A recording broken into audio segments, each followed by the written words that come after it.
The community conversation in small breakout rooms with the facilitators will then engage in that.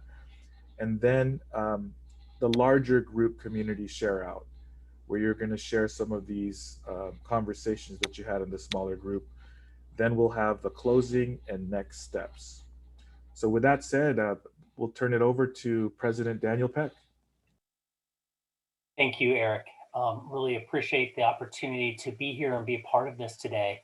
I'd like to begin by recognizing the leaders within the college who organized today's event and who are organizing many other conversations. We're very fortunate to have a strong, caring community, and I want to recognize and thank each of them for their efforts today. More importantly, I want to share my commitment and the commitment of our college and district leadership, including our Board of Trustees, that we collectively stand against the increases in hate speech and hate crimes against our AAPI and Pan-Asian communities, and more significantly, that we want to better understand the experiences of our students and our colleagues so that we can take meaningful action. This conversation and ones like it are an important part of our increased efforts to reach out, to listen, and hear directly from you, our students, so that we can do more and we can do better. I thank you today for your time, your courage, and for your honest sharing. And finally, just a note, we're all part of human communities, and many of you may be taking care of family. You may have children, you may have others in your lives that are coming in. Please know that they are welcome. We welcome you however you're able to join us, and whether it's through chat, in person, in speech, but most importantly, we recognize and welcome that you have other things going on in your worlds. And so thank you for your time today. And with that, I'll turn it over to the conversation. Thank you so much, President Peck. So what I want to do today, before we get into our breakout rooms, is ground our conversation. And before we do that, for those of you who just joined us, thank you so much for joining us. If you can please mute yourself, that would be great. So thank you so much. We're building a brave space today, like we have done for our previous community conversations. And one of the things that we want to do is share with you what's called the fourfold way. When all of you are going to be in your breakout rooms, we want to create this space for you to first show up.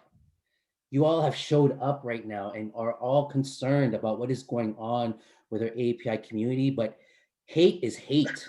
And it is pervasive, not only within our AAPI community, with the Black community, et cetera. So, we just want to acknowledge you for showing up and to be present. Be present here today and connect with us as your Mission College community.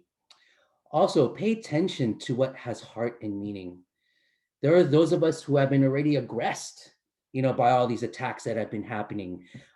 Or there are us who are allies who want to support, so let's pay attention to what has heart and meaning when folks are sharing within the breakout rooms, okay? And this is your opportunity to tell your truth without blame or judgment. We all have multiple perspectives, and we must understand these perspectives. And we want to ensure that you as students are able to really.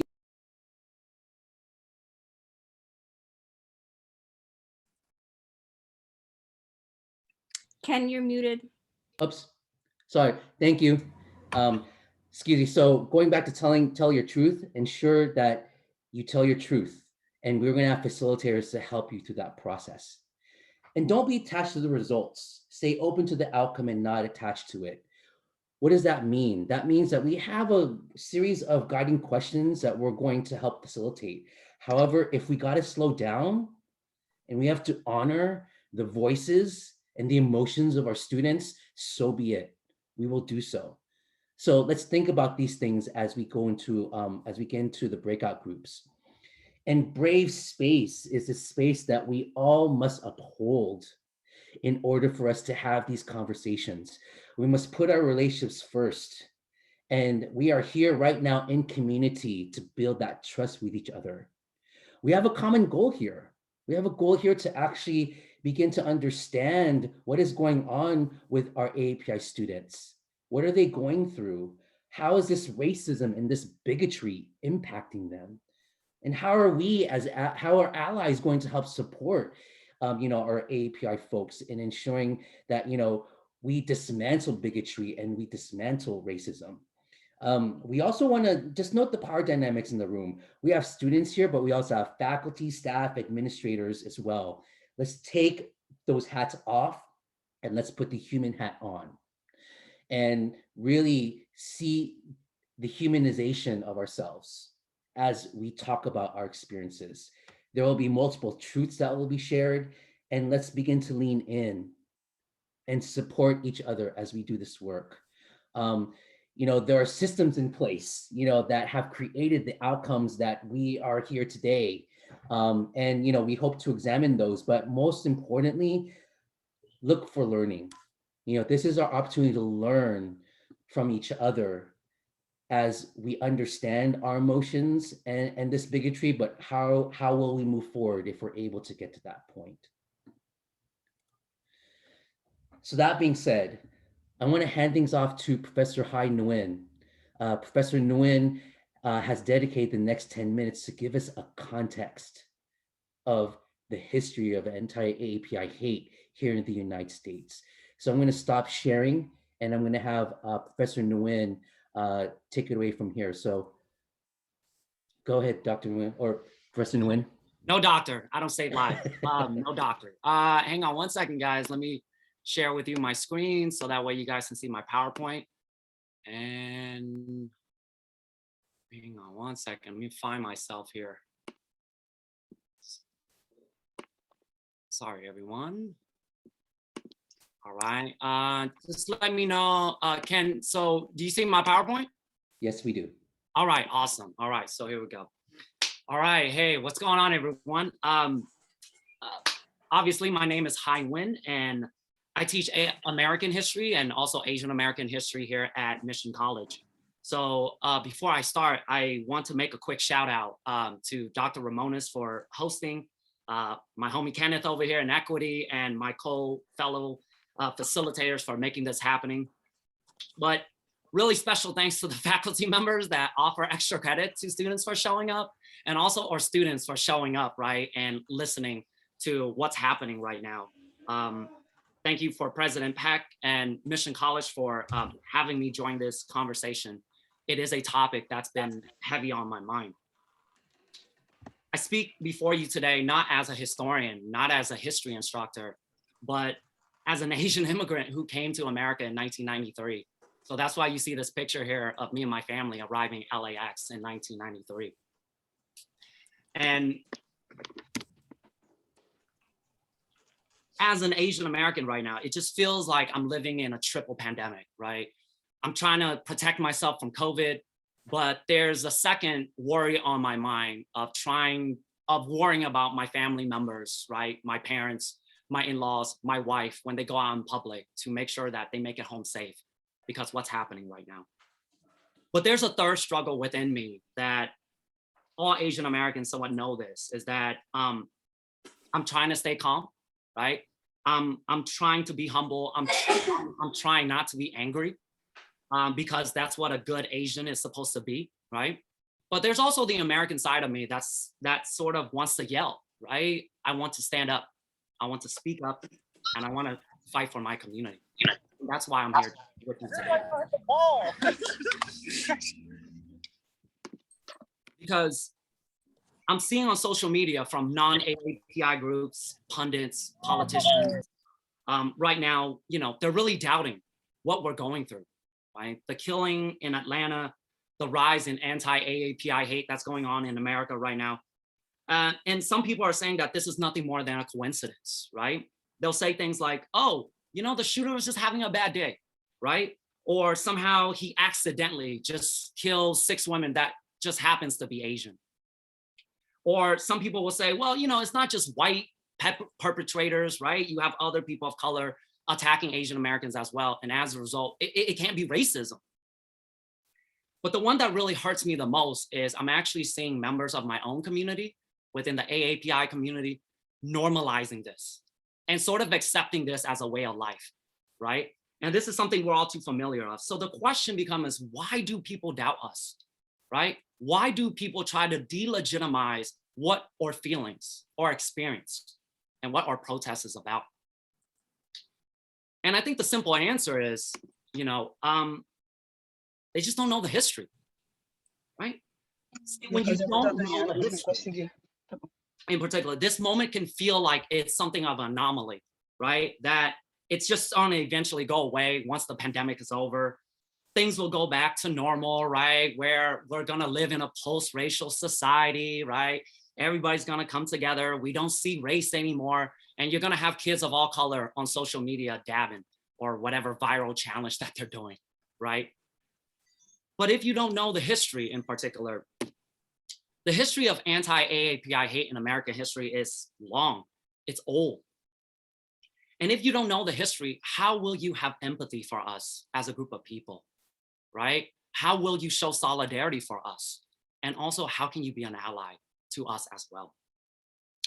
And if you don't know that history is repetitive and cyclical, then how will you break the cycle? But so I challenge you, right, to go through your American history textbook, and if you need one, I got plenty. And I try to find us in these books in particular, and I found very little, right? And I wasn't surprised at all, because Asian Americans are the only somewhat major minority group that if we don't choose to learn about ourselves, nobody's going to teach it to us, right? And even for those who claim that they know our history, right, it's somewhat kind of superficial. They would just say things like, oh, well, there's the Chinese Exclusion Act, right? That was a law that excluded Chinese people from coming here, which is a good start. But what you don't understand is that the Chinese Exclusion Act itself is more than just a law, right? There's a psychological toll that it takes on America as well. It's more than just an immigration law, guys. The Chinese Exclusion Act itself lays the foundation for anti-AAPI hate in American history for the next 140 years to come. See, what's forgotten about this law is that it stripped Chinese people in America of their right for citizenship. But most importantly, it demonizes, it attacks a group of people, okay? And it vilifies them as opium smoking, right? Disease-ridden, job-stealing, white women crazy sexual deviants, right? That they're out to invade America, right? They're going to invade America and bring down this great country. We call this stereotype, this negative perception, right? The Yellow Peril. Now, even though it starts with the Chinese, right? All my Asian American folks know what I'm talking about, right? You may be Chinese, Japanese, Vietnamese, whatever, but we all look the same, right? That's sort of the stereotype, right? So you have this Yellow Peril, and America started to propose building walls to try to protect themselves from this invasion. So I hope you notice somewhat the parallel, right? But the danger to this law is this. This is what happened when you have politicians, policymakers, leaders espousing, right, such hatred publicly. Because what it does is that it empowers their base, okay? It legitimizes their hate, and it empowers their base to carry out this hatred with a sense of impunity. And when you have that happen in 1880s or whether it's today, the result remains the same: violence, right? I'll give you some example. 1871, Los Angeles. You have a mob, right? Pulling out, harassing the Chinese community there. More than 17 Chinese residents were dragged from their home out in the open and lynched. One guy got his finger cut off while he was alive because they wanted his ring finger, and they hung him from everything you can think of. Wagons, balconies, right? This is in LA, 1871. 1885, Rock Springs, Wyoming. You have almost 50 Chinese residents killed. But here's the sad part. Their loved ones, the ones that survived, were forced to clean up the mess. Right? So these are some examples in the 1870s and 1880s of violence being committed towards the Chinese. But like I said, this concept of the Yellow Peril is going to shape all of the other groups that follow. 1906, right here in San Francisco, guys, right? You have the Anti-Asiatic Exclusion League using violence as a way to purge Japanese and South Asians from the community, starting here all the way up to Canada. This is international. It's not just an American problem, right? 1930, you have a Filipino community center in Stockton. You literally have acts of domestic terrorism. They threw a bomb to try to send the Filipinos a message that they don't belong here, even though they do, because they were colonized by America, right? But they belong here. And of course, 1941, right? You have the bombing of Pearl Harbor, Japanese internment camp, right? More than 120,000 Japanese immigrant, Japanese American citizens, even Japanese who were living in Latin American countries were sent here to be locked up for a crime that the US government had no evidence to show for. You want to talk about children behind prisons and barbed wires and detention center, right? This is the history. What do you think Angel Island is, right? 30 something years of this history. These were the effects of the Chinese Exclusion Act. The perception of Asians as the Yellow Peril, and that's in the first half of the 20th century, right? AAPIs were not only excluded from coming to America, but those who were here were segregated, stripped of their rights, mass incarcerated, and killed. Now, even though after World War II, things change, right? America tried to present itself as a racial democracy, right? A place of inclusiveness and tolerance.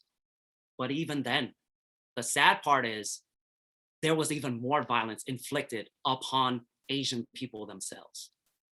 We forget this, guys, is that during World War II, did we forget about Hiroshima and Nagasaki? The only two cities on planet Earth that we drop atomic bombs on civilians, hundreds of thousands of people die, right? Those are Asian bodies, okay? And even during the Cold War, when you have this ideological struggle between two white superpowers, America, the Soviets, where was it fought? It wasn't fought in Europe, right? It was fought mainly in Asia, right? Korea, Vietnam, right? Even Afghanistan, right? We forget that America dropped more bombs in Vietnam than they did of all of World War II in Europe. And is it a coincidence, guys, that March 16, the same day that the shooting at Atlanta happened, is the same day of the My Lai massacre in 1968, when hundreds of women and children, Vietnamese civilians, were slaughtered in this war, right?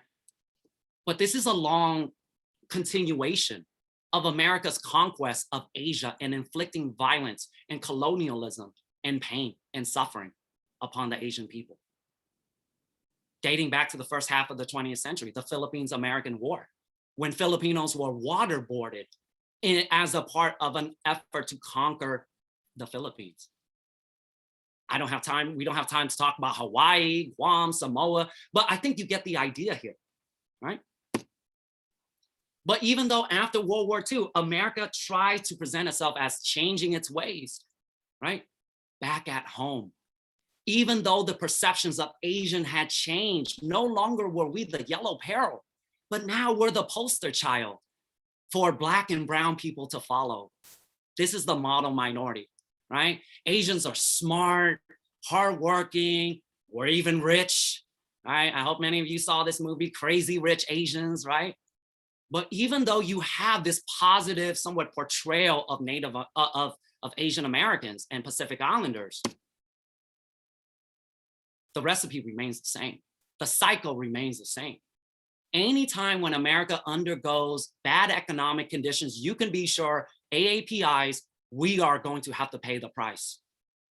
Vietnamese boat refugees getting their ships burned by the KKK in Texas, 1970s, 1980s, right?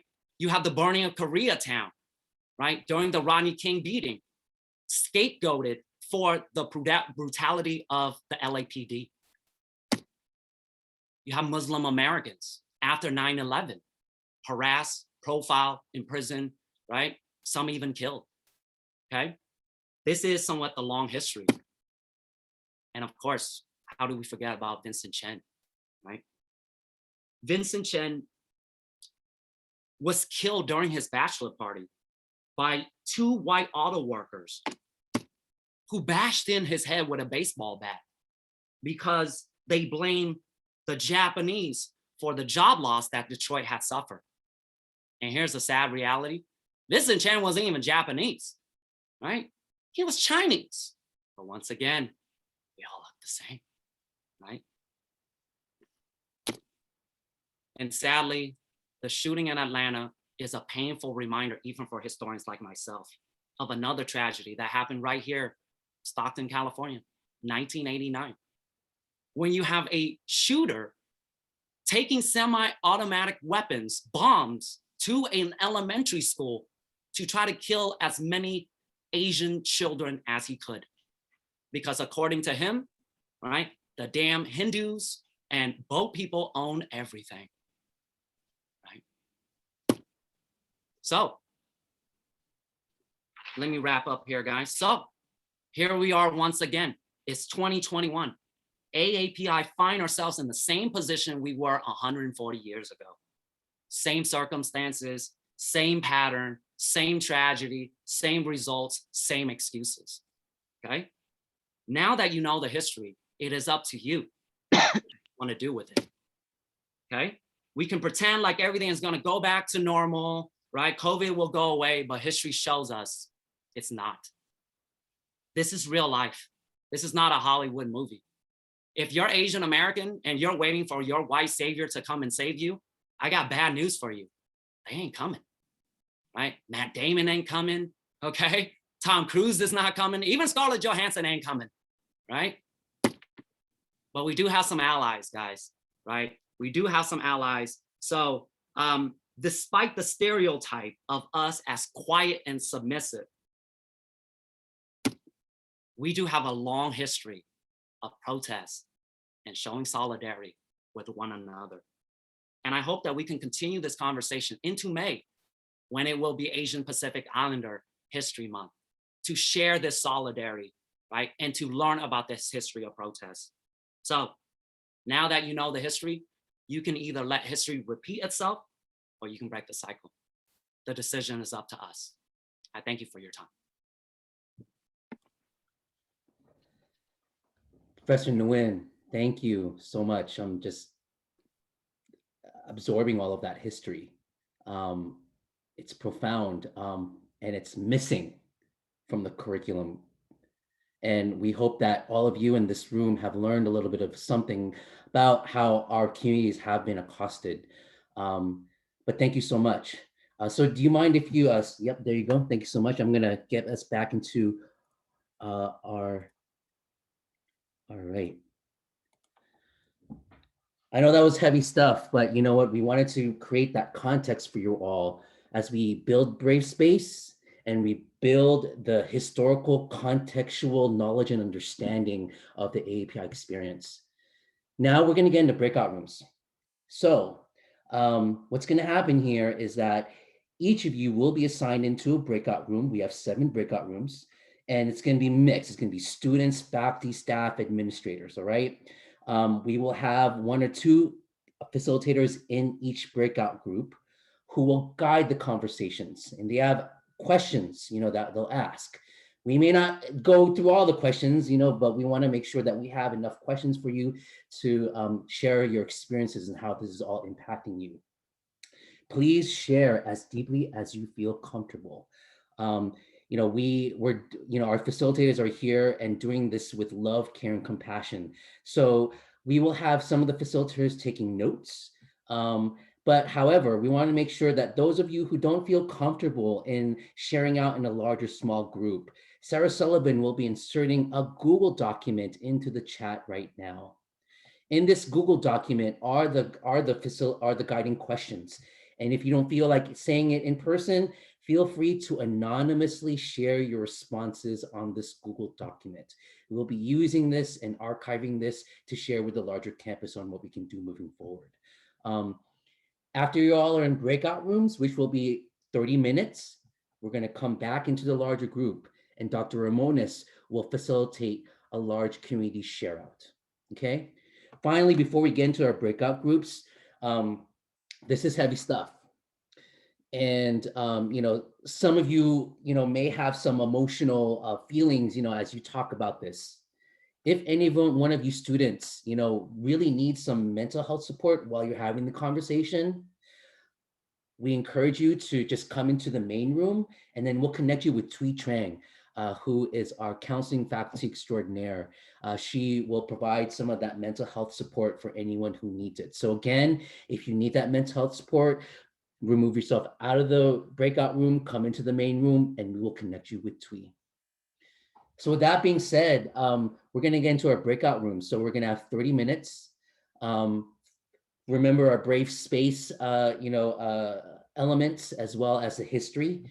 And, we hope that you'll enter these breakout rooms with care and with love. And we look forward to, hearing what you all will be sharing out in the larger rooms. So Trisha Darrow, our breakout room extraordinaire, if you can please get us into breakout rooms. We will go from there. And remember, use that Google Doc if you don't feel like sharing, in the rooms, and then we'll go from there. So yeah, if we can get into the breakout rooms, we'll see you all back in 30 minutes. Take good care, and we'll see you on the other side.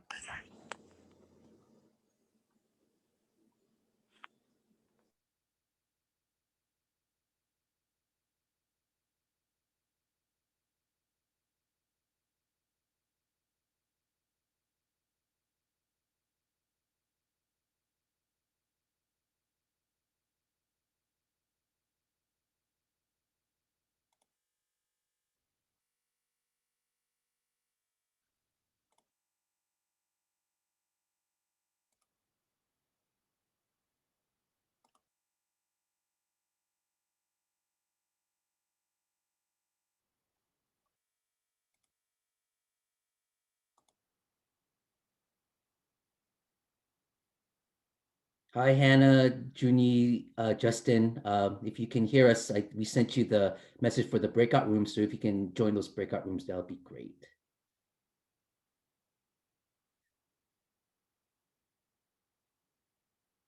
Can I have Nicholas in 5, but I'm not sure which one. You know what? Probably we can let's just put both of them in Both? 5. Yeah, let's just do that. Yeah. Thank you, Trisha. Uh-huh. Junie, Justin, can you hear us? Okay. Probably away from there. So these are really large rooms. They're like 16, 17. Yeah, I So, know they're yeah. large. Yeah. Yeah, I know. But we will work with what we have. That's what we gotta do, sir. Gotta do, exactly. Eric, how's it going for you?